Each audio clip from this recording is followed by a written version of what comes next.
ভিএআরের কারণে ধ্বংস হচ্ছে ফুটবল, এমন অভিযোগ ডাচ কোচ রোনাল্ড কোম্যানের। রেফারির বিতর্কিত সিদ্ধান্তে ইংল্যান্ড পেনাল্টি পাওয়ায় ক্ষুব্ধ প্রতিক্রিয়া জানান তিনি। অবশ্য রেফারির এমন সিদ্ধান্ত মানতে পারছেন না খোদ সাবেক ইংলিশ ফুটবলাররাই। এটিকে লজ্জাজনক সিদ্ধান্ত দাবি করে গ্যারি নেভিল বলেন, এটি কোনোভাবেই পেনাল্টি ছিল না। একই মত দেন আরেক ইংলিশ কিংবদন্তি অ্যালান শিয়ারার। সিলন ফ্যামিলি ব্লেন্ডের কড়ালিকার আর সতেজ স্বাদের পারফেক্ট ব্লেন্ডে স্বপ্নেরা মেলুক টানা। ম্যাচ গড়াপেটার অভিযোগে ৬ মাসের জন্য নিষিদ্ধ হয়েছিলেন তিনি। সেই ফেলিক্স সোভায়ারকেই দেয়া হয় ইংল্যান্ড নেদারল্যান্ডস সেমিফাইনাল ম্যাচ সামলানোর দায়িত্ব। ম্যাচ শেষে বিতর্কের কেন্দ্রেও এই জার্মান রেফারি, আর সেটি ইংল্যান্ডকে দেয়া বিতর্কিত এক পেনাল্টি নিয়ে। ম্যাচে ১৪ মিনিটে হ্যারি কেইনের নেয়া শট বাধা দিতে যান ডামফ্রিজ।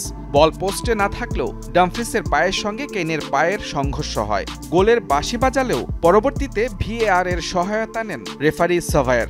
বিশ্লেষণ শেষে পেনাল্টির সিদ্ধান্তেই অটল থাকেন তিনি, যদিও টিভি ধারাভাষ্যকাররাও পেনাল্টির বিপক্ষে মত দিচ্ছিলেন। আর এ নিয়ে ক্ষুব্ধ প্রতিক্রিয়া জানান ডাচ কোচ রোনাল্ড কোম্যান। তার দাবি, ভিএআর এর কারণে ধ্বংস হচ্ছে ফুটবল। এটা মোটেও পেনাল্টি নয়, সে শুধু শটটাই আটকাতে চেয়েছিল। ভিআর এমন সব সিদ্ধান্ত দেয় ফুটবল ধ্বংস হয়ে যাচ্ছে। ইংল্যান্ডে এই পেনাল্টি দেওয়া হতো না, অনেক সিদ্ধান্তই আমাদের পক্ষে যায়নি। তবে রেফারি অনেক হালকা ব্যাপারে বাঁশি বাজালেও আমরা অবশ্য সে কারণে হারিনি। ম্যাচ শেষে ডাচ অধিনায়ক ভার্জিল ফন ডায়েকও রেফারিকে কাঠগড়ায় দাঁড় করান। তার মতে, ম্যাচ শেষ হতে না হতেই রেফারির ইংল্যান্ড ড্রেসিং রুমের দিকে ছুটে যাওয়া নাকি ভিন্ন কিছুর ইঙ্গিত দেয়। অবশ্য রেফারির সিদ্ধান্তে চটেছেন খোদ সাবেক ইংলিশ ফুটবলাররাই। আইটিভির হাফ টাইম শোতে রেফারির সিদ্ধান্তকে লজ্জাজনক বলেছেন সাবেক ডিফেন্ডার গ্যারি নেভিল।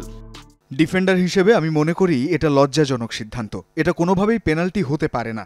সে সহজাতভাবেই শটটি ঠেকানোর চেষ্টা করেছে। আমার মতে এটা পেনাল্টি হয় না। ইংল্যান্ডের অনেক খেলোয়াড়ও হয়তো এটি চায়নি। সরাসরি না বললেও ইংলিশ কিংবদন্তি অ্যালান শিয়ারারও জানিয়ে দিয়েছেন ভুল সিদ্ধান্ত নিয়েছেন রেফারি। কোনো সন্দেহ নেই যে পায়ে পায়ে সংঘর্ষ হয়েছে, কিন্তু ডিফেন্ডার বলটি ঠেকানোর চেষ্টা করেছিল। মুজরাবিন তারেক, যমুনা স্পোর্টস।